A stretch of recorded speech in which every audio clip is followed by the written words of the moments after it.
So many conspiracies are being thrown around about time, timelines, alternate futures, and secret tech that we've kind of lost the trail of thought. It's all noise, right? But in this episode, I'm threading a few of those theories together, and when you look at them from a certain angle, something strange starts to make sense.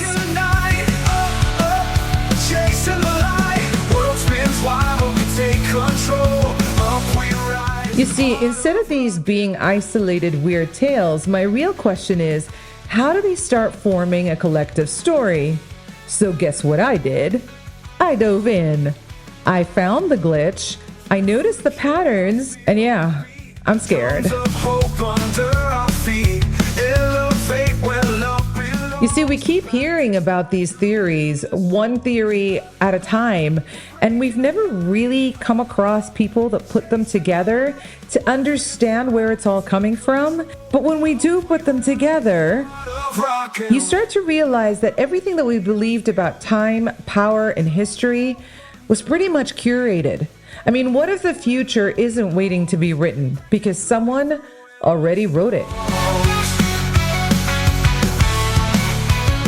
So welcome to Chrono Conspiracies, where truth bends, time warps, and reality rewrites itself.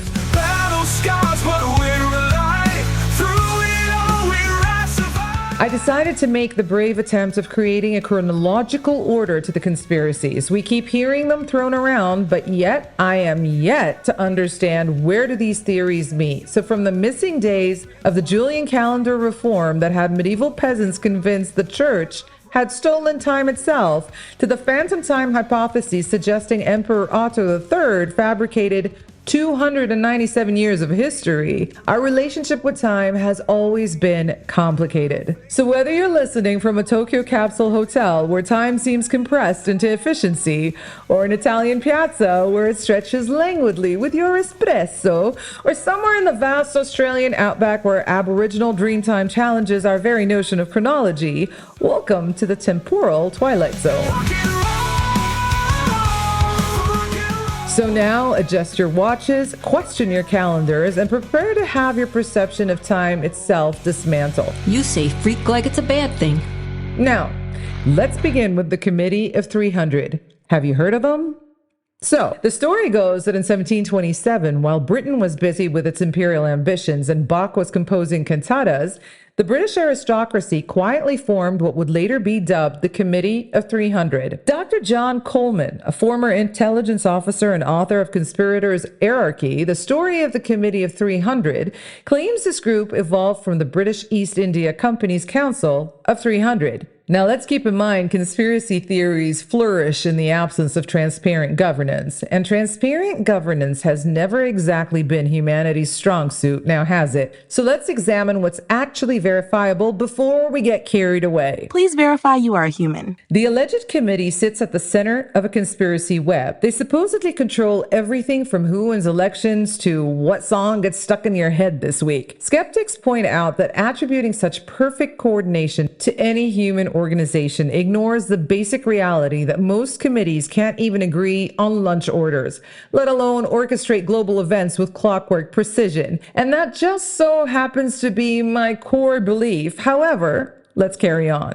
In Russia, they have their own version of this conspiracy, the concept of external control, where foreign elites supposedly manipulate Russian affairs. In Japan, similar theories center around the black ships metaphor, referring back to Commodore Perry's vessels that forcibly opened Japan to Western influence. Now, the committee allegedly maintains connections with other secretive groups, the Illuminati, Freemasons, Bilderberg Group, and practically every organization that's ever had a closed-door meeting. It's like a corporate merger of conspiracy theories. British philosopher Bertrand Russell observed, "The whole problem with the world is that fools and fanatics are always so certain of themselves, and wiser people so full of doubts." This applies perfectly to how these theories operate, absolute certainty in the absence of verifiable evidence. However, what makes the Committee of 300 theory fascinating isn't its plausibility, but what it reveals about our relationship with power. So whether you believe they existed or still exist or not,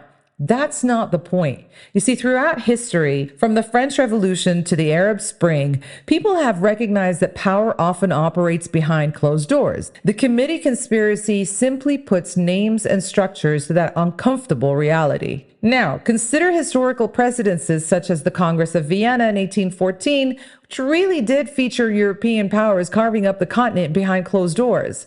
The Sykes-Picot Agreement genuinely redrew Middle Eastern boundaries with little regard for local populations. Is it any wonder people suspect coordinated control? So perhaps the Committee of 300 is less about actual people in actual rooms making actual decisions and more about our attempt to simplify the terrifying complexity of global power dynamics into something our primate brains can comprehend.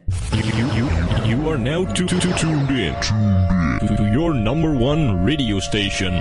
So now, I want you to imagine possessing a device that acts like a cosmic TV remote, allowing you to fast forward, rewind, and glimpse various possible futures before they happen. That's essentially what believers in Project Looking Glass claim exists in the vaults of some ultra-secret government facility. So while mainstream scientists continue working out the basics of quantum physics, proponents of this theory suggest the military-industrial complex has leapfrogged ahead by centuries, possibly with some extraterrestrial assistance. It's either the most extraordinary cover-up in human history or the most elaborate science fiction ever presented as fact. Theoretical physicist Michio Kaku once said, "The impossible often has a kind of integrity which the merely improbable lacks."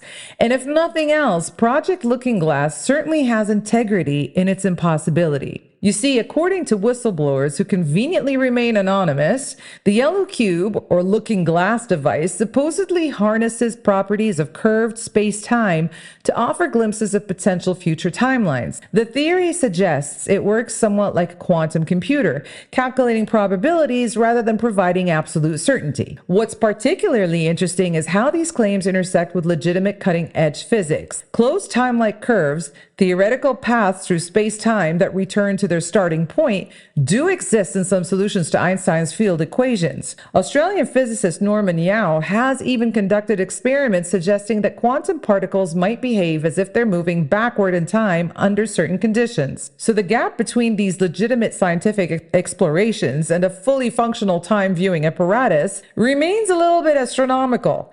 But in South America, we also find parallel concepts in Amazonian shamanic traditions where ayahuasca is said to allow practitioners to move outside linear time. In Hindu cosmology, Lord Brahma is believed to see all of time simultaneously. So humans across cultures have always yearned to escape time's one-way arrow. The theory takes a particularly strange turn when it connects this purported technology to ancient civilizations. Proponents claim that certain Sumerian artifacts and Egyptian hieroglyphics depict similar devices, suggesting either that these ancient cultures possessed advanced technology or they interacted with beings who did. Either way, it's all weird.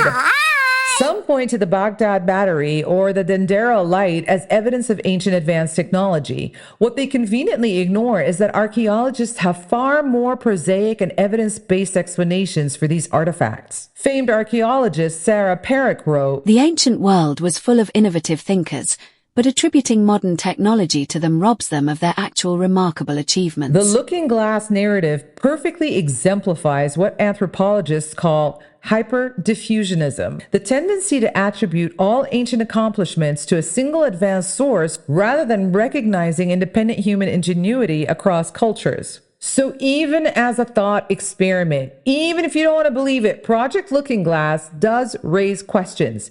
If you could see potential futures, would that information be reliable? Would observing a future change it? Would having such technology create a responsible guardian class or corrupt those with access? Like, comment, and subscribe. The Hungarian philosopher Michael Polanyi noted that We know more than we can tell. perhaps there's something deep in our collective fascination with breaking time's boundaries, a recognition that our linear experience of reality might be more fluid than we're equipped to comprehend. So whether Project Looking Glass exists in some underground base or merely in our imagination, its allure speaks to humanity's oldest desire, to peek around time's corner and glimpse what awaits us. And perhaps that desire itself reveals more about who we are than any conspiracy theory ever could. But The question is still there. Is this real or not? In the summer of 1947, while America was busy adjusting to peacetime and listening to Bing Crosby, something allegedly crashed near Roswell, New Mexico. The official explanation? A weather balloon. We've already done an episode on that. You can trace it back in my previous episodes. Now, the unofficial explanation? Well, that's where things get interesting and where our story of Majestic 12 begins. Now, I want you to imagine being President Truman, barely 2 years into your presidency, faced with what some claimed was irrefutable evidence of extraterrestrial life. What would you do? According to the MJ-12 narrative, you'd create a top-secret committee of the brightest scientific and military minds to manage this cosmic revelation. Not exactly something you'd want to announce at your next press conference, now is it? We're talking about Truman, not Donald Trump. So, astronaut Edgar Mitchell once said, and he was the sixth person to walk supposedly on the moon, mind you. I happen to be privileged enough to be in on the fact that we have been visited on this planet, and the UFO phenomenon is real. Strong words from a man who had every reason to stick to the official script. But before we all don on our tinfoil hats, let's examine what we actually know. The MJ-12 story burst into public consciousness in 1984 when a mysterious envelope arrived at the doorstep of filmmaker Jamie Shandera. Inside was a roll of undeveloped film that, when processed, revealed 8 pages of a supposed briefing document prepared for President-elect Eisenhower. Convenient delivery method, but impossible to trace and with no physical evidence of tampering. The documents named 12 men, scientists, military leaders, and intelligence directors, as the original members of this clandestine committee. Names included Dr. Vannevar Bush, who coordinated American scientific research during World War II, and the first CIA director, Roscoe Hillenkoetter. In Australia, similar documents emerged regarding the supposed APRO committee, their version of MJ-12. In Russia, researchers speak of Project Sivash, allegedly formed after a UFO crash in Ukraine in 1966. Every major power seems to have their own version of the story, each suspiciously tailored to the national narrative. British investigative journalist Nick Pope, who ran the British government's UFO project, said, Either the greatest secret of all time is hidden in plain sight, or someone constructed an elaborate hoax that continues to enthrall and divide the UFO community decades later. So the FBI and historical experts have officially labeled the MJ-12 documents as completely bogus. Skeptics point to anachronistic language, incorrect military formats, and suspicious signatures. The typeface analysis shows inconsistencies with government documents from that era. Yet, proponents argue these discrepancies are exactly what you'd expect from documents deliberately isolated from standard protocols. After all, if you're creating the most secret group in history, you would follow the standard government style guide, right? What's particularly fascinating is how the MJ-12 narrative intertwines with verified history. The original named members were indeed influential figures of their time. The Roberts Report, a genuine document about wartime scientific research, gets mentioned alongside fictional MJ-12 committees. It's like weaving truth and fiction so tightly together that unpicking one from the other becomes kind of impossible. Cognitive scientist Steven Pinker notes, human minds are exquisitely attuned to inconsistencies and will work tirelessly to resolve them. Perhaps that's why the MJ-12 story persists. It creates just enough cognitive dissonance to keep us perpetually intrigued. Or now does it? So whether MJ-12 exists or not, its influence on how we think about government secrecy and the unknown is undeniable. Every redacted document, every unidentified aerial phenomenon, every evasive answer from officials gets filtered through this lens. In Japan, they have a concept called aura, the hidden reality behind appearances. MJ-12 represents America's aura, the shadowed operations we suspect but cannot see. Even as the Pentagon has recently acknowledged investigating UFOs through their Advanced Aerospace Threat Identification Program, the shadow of MJ-12 looms over these admissions. We're left wondering, is this disclosure or simply another layer of the onion designed to distract from deeper secrets? As journalist Leslie Keane wrote, The question is not whether UFOs exist, but rather, what are they and who operates them? Perhaps MJ-12's most lasting legacy is teaching us to keep asking questions, even when, or especially when, the answers seem very much out of reach. So imagine this. A decommissioned Air Force base perched on the easternmost tip of Long Island. Cold War tensions at their height, underground facilities humming with experimental equipment, and if the stories are to be believed, experiments that would make Einstein's hair stand up even straighter, time portals, mind control, and contact with other dimensions. Welcome to Camp Hero, Montauk Point, either the site of the most boundary-pushing scientific experimentation in human history or the epicenter of one of the most elaborate modern myths ever created. Author and physicist Brian Greene observed, When you study quantum mechanics, you find that things like particles can be in multiple places at once. Reality is far stranger than common sense would have us believe. So according to those claiming involvement, the Montauk Project grew from the ashes of the Philadelphia experiment, another alleged military venture that purportedly attempted to make ships invisible but instead sent them through time. If that sounds familiar, it's because similar tales exist in many cultures,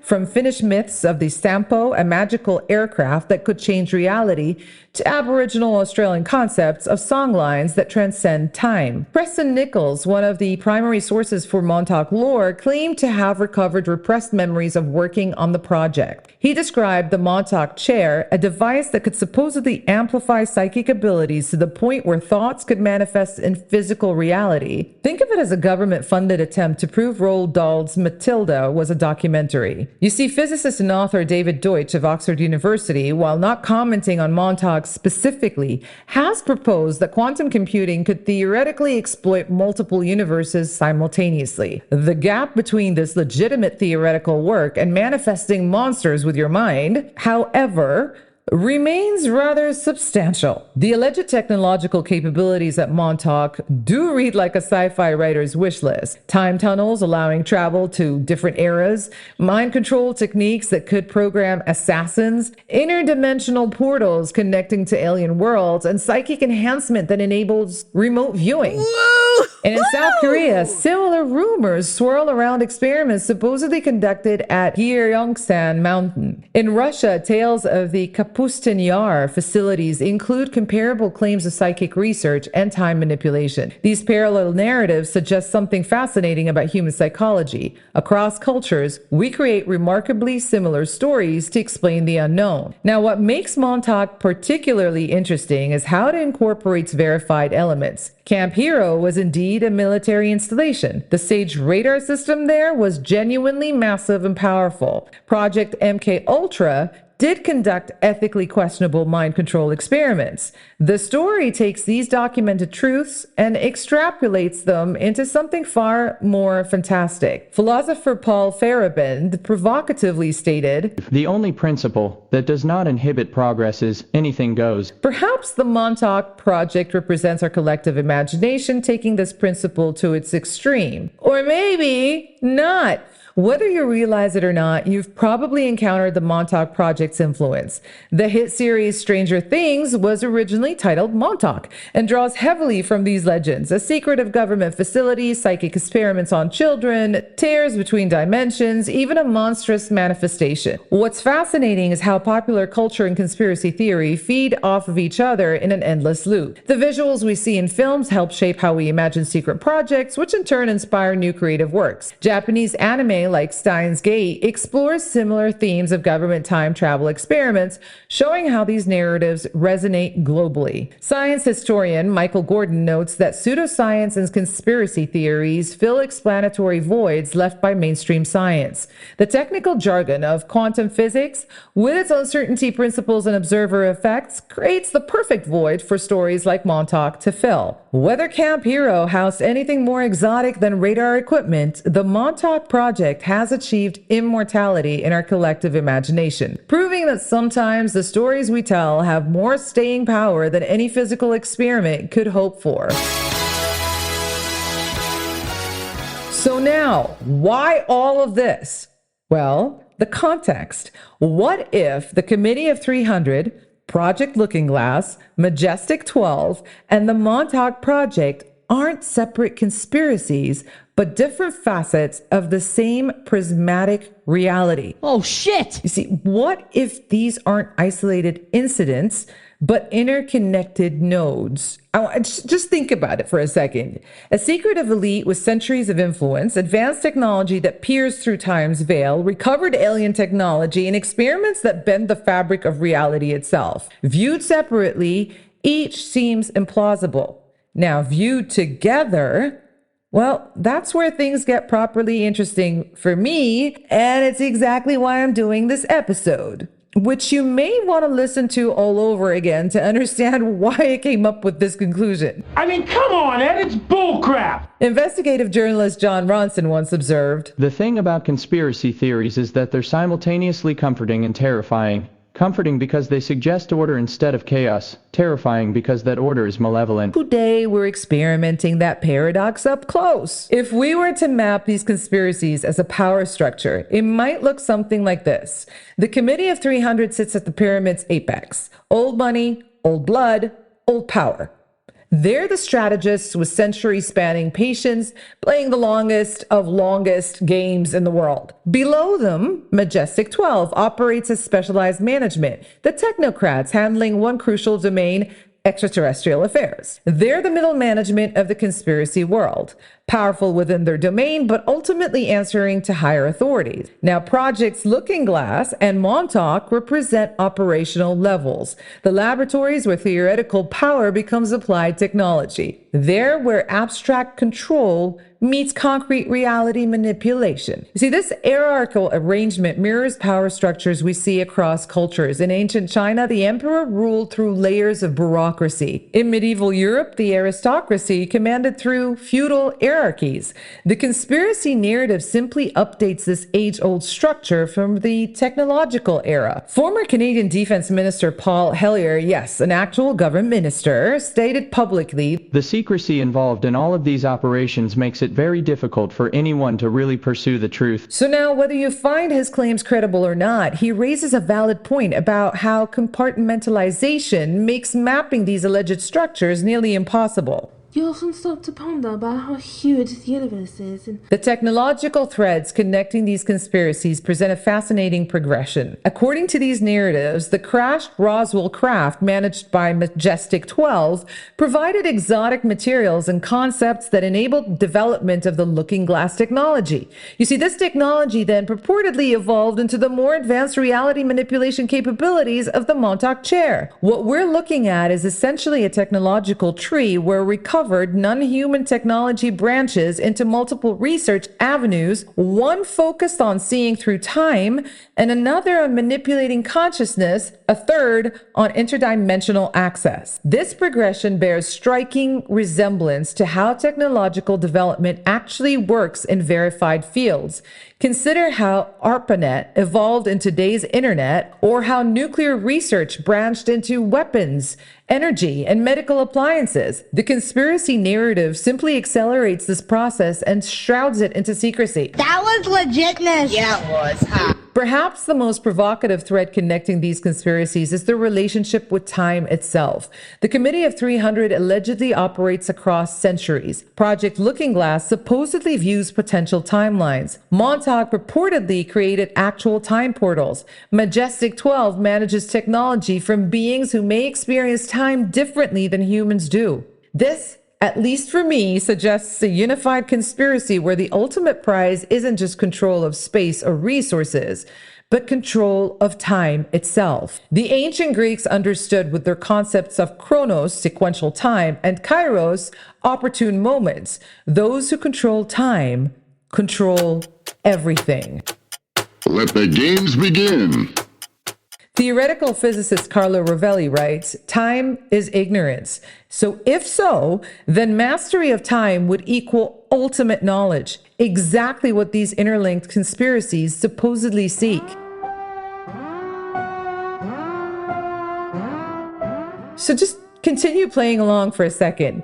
If we are to accept these interwoven narratives, we're faced with a very scary question. How would such vast control systems remain hidden? And the answer allegedly lies in a multi-layered approach. And this is how it would break down. First, Compartmentalization, ensuring no single operator sees the complete picture. This mirrors actual classified government operations where need-to-know principles prevent comprehensive understanding, and we're learning that more and more today. Second, reality management, using looking glass technology to anticipate and neutralize threats before they materialize. This creates a self-reinforcing system where challenges to power never reach critical mass. Third, consciousness manipulation, employing Montauk-style technology to shape collective perception and memory. This would represent the ultimate evolution of what philosopher Herbert Marcuse called repressive desublimation, pacifying resistance through controlled release rather than direct suppression. Fourth, timeline management, potentially using these technologies to select and manifest preferred historical outcomes. This would transform governance from reacting to events to actually curating which events occur. George Orwell also wrote, "Who controls the past controls the future. Who controls the present controls the past." You see, these interwoven conspiracies suggest an entity that controls not just past and present, but potential futures as well. So now, before we disappear entirely down this reality tunnel, let's apply some critical thinking. Okay, these interconnected conspiracies would require thousands of people maintaining perfect secrecy across decades. You know, and I know, that's virtually impossible.